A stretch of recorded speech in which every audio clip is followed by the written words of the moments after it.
Déménagez en toute sérénité avec AGS, spécialiste du déménagement en Outre-mer. Numéro 1 dans les DOM-TOM, AGS offre des services de qualité. AGS expédie tous vos colis, conteneurs personnalisés ou partagés à des prix compétitifs et prend en charge le transport de votre véhicule depuis sa propre plateforme jusqu'à sa destination. AGS s'occupe de toute la documentation douanière. AGS, le meilleur conseil et le meilleur prix. Demandez votre devis gratuit sur notre site ags-déménagement.com. ags-déménagement.com.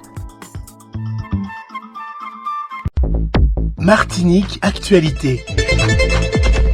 Le ministre des Outre-mer, Manuel Valls, a confirmé que la réforme de l'octroi de mer est toujours à l'ordre du jour du gouvernement. Il a annoncé la tenue prochaine d'une réunion avec les acteurs de la distribution et du transport, ainsi qu'un comité interministériel des Outre-mer, SIOM, spécifique à chaque territoire.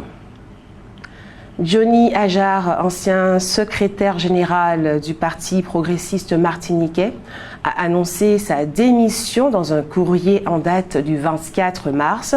Il était vice-président du parti après en avoir été le secrétaire général pendant 7 ans. L'ancien député a invoqué des divergences idéologiques et un climat interne délétère. Cela faisait 24 ans qu'il était membre du parti de Trénel. La ville du François a inauguré l'atelier chantier d'insertion ACI Nickel-Chrome, dont l'objet est de réparer les appareils électroménagers. Un projet porté par l'association Hommes et Territoires en partenariat avec IDEA Concept. La cérémonie s'est tenue le vendredi 21 mars au foyer rural de Presqu'île, en présence entre autres du maire du François, Samuel Tavernier, de Mathilde Paillet, responsable d'IDEA Concept, d'élus et de partenaires institutionnels, mais aussi d'un certain nombre d'habitants et bien sûr des 11 stagiaires accompagnés de 4 membres du personnel administratif. Des clients ont d'ailleurs apporté à cette occasion leurs appareils électroménagers à réparer, tandis que d'autres ont acquis des produits en réemploi à prix réduit. Samuel Tavernier a insisté sur l'importance de ce projet pour l'insertion professionnelle des jeunes, adultes et seniors éloignés de l'emploi. C'est ensemble, collectivement, que nous devons travailler pour l'insertion. Ce projet n'est qu'un début, d'autres chantiers verront le jour dans notre commune, a affirmé le maire du François. Roland Rosillette, président d'Hommes et Territoires, et Yannick de Compoix, directeur de la DETS, ont souligné que l'ambition de Nickel-Chrome était d'offrir aux bénéficiaires une véritable opportunité de réinsertion grâce à la formation et à l'acquisition de compétences. Un chantier d'insertion, ont-ils rappelé, ne doit pas être une simple occupation temporaire, mais bien un tremplin vers une formation, un CDD ou un CDI. Nickel-Chrome permet en outre à certains ménages d'avoir accès à des équipements à moindre coût. Charlotte Guilly, ingénieure à l'ADEME, a d'ailleurs mis en avant l'importance de l'économie circulaire dans la lutte contre le gaspillage. En soutenant le réemploi et la réparation, Nickel-Chrome permet en effet non seulement de prolonger la durée de vie des équipements, mais aussi de réduire les déchets et de limiter l'empreinte écologique de la consommation locale. L'équipe de Nickel-Chrome, déjà opérationnelle depuis plusieurs mois, a quant à elle présenté les différentes étapes de la prise en charge des appareils, affirmant qu'elle se sentait encouragée par les premiers retours des clients qui se montrent très satisfaits. Suite à des agressions en Guyane, les infirmiers libéraux de Martinique ont été reçus par l'Agence régionale de santé le 24 mars. Ils demandent des mesures de sécurité renforcées pour exercer leur profession en toute sécurité. L'Assise accompagne la réalité quotidienne de la Martinique sous tous ses aspects.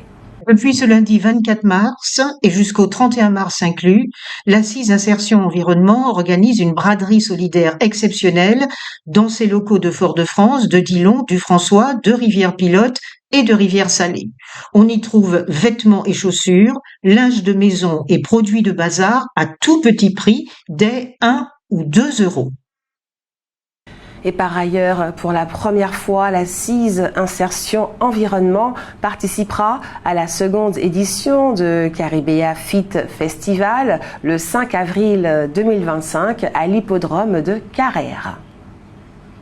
Un événement inédit où le sport, la musique caribéenne et désormais l'économie circulaire se donnent rendez-vous dans une ambiance festive et engagée. Objectif, prendre soin de soi tout en prenant soin de son île. Souhaitant inscrire leur événement dans une démarche plus durable, les organisateurs du festival ont fait appel à l'Assise Insertion. Ainsi, tout au long de l'événement, l'équipe de l'Assise Insertion Environnement proposera un stand dédié à la collecte de textiles, linge et chaussures, TLC, avec un espace de dépôt solidaire facilement accessible aux participants. Une équipe sera mobilisée pour informer, sensibiliser et collecter les dons. Elle délivrera également des conseils pratiques sur la collecte gratuite à domicile et le fonctionnement de la filière textile en Martinique. Cette initiative donnera l'opportunité à chaque festivalier d'effectuer un geste utile, simple et concret en déposant les vêtements ou chaussures qu'il n'utilise plus avant même de démarrer sa journée bien-être. Notons que l'Assise Insertion Environnement œuvre depuis 2018 pour une Martinique plus solidaire et plus respectueuse de son environnement à travers la gestion des déchets textiles, l'insertion professionnelle et la promotion de la consommation responsable. Sa participation au Caribéa Fit Festival le 5 avril 2025 montre que l'engagement écologique peut s'intégrer dans tous les domaines de la vie quotidienne, y compris dans les festivals. La ville des Toisilets avait entrepris des travaux sur la route qui mène au golfe et une route secondaire qui part du bourg, causant une gêne certaine, notamment aux riverains. Ces travaux, commencés il y a 4 ans, devraient se terminer au mois de mai. Le maire indique que l'entreprise choisie pour réaliser ces travaux a fait faillite et a dû être remplacée par 2 entreprises martiniquaises de plus petite taille. Le Centre communal d'action sociale de Trinité organise à compter de ce mercredi et jusqu'à samedi la 3e édition de la semaine de la parentalité. Différents temps forts seront proposés autour de la thématique retenue cette année, à savoir handicap et parentalité, comment gérer au quotidien. Le centre hospitalier universitaire de Guadeloupe a activé lundi soir son plan blanc. Et ce, à cause d'une panne informatique majeure qui paralyse l'établissement depuis plusieurs jours. Le plan blanc permet de réorganiser en urgence la prise en charge des patients. Selon le communiqué du CHU, le retour à la normale, initialement prévu aujourd'hui mercredi, est repoussé malgré le rétablissement partiel de certaines fonctionnalités comme les connexions Wi-Fi et plusieurs applicatifs. Des pièces sont en cours d'acheminement pour parachever la rénovation de certaines installations techniques et sortir définitivement de cette crise, indique la direction. La panne est due à une défaillance d'une baie de stockage qui affecte les serveurs liés aux soins, aux examens et à l'administration des entrées. Contrairement aux craintes initiales, il ne s'agit pas d'une cyberattaque, précise le CHU. Cependant, l'impact sur l'organisation de l'hôpital est considérable. La direction a mis en œuvre des procédures dégradées pour maintenir la prise en charge des patients, tout en déployant plusieurs mesures exceptionnelles, parmi lesquelles la déprogrammation ciblée des hospitalisations, des interventions et des examens non urgents, mais aussi la sortie anticipée des patients n'ayant plus besoin de soins et l'orientation des bilans biologiques non urgents vers des laboratoires de ville. La direction alerte sur la saturation des urgences et appelle les établissements de santé voisins à la solidarité pour soulager le CHU.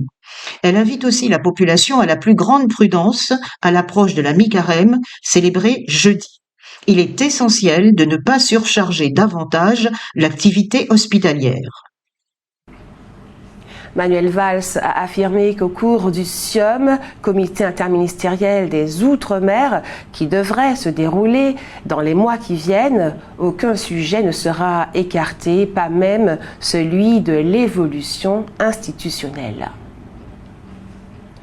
Une jeune Martiniquaise de 17 ans affirme avoir subi des attouchements de la part d'un homme âgé qui se trouvait avec elle dans le jacuzzi du Costa Fortuna. Ses parents ont porté plainte, mais ils ont l'impression que la compagnie de croisière fait en sorte que l'homme ne soit pas puni. Outremernews.fr, le site de l'actualité Outre-mer, 24 heures sur 24 et 7 jours sur 7. Retrouvez la chaîne Outremer News sur YouTube.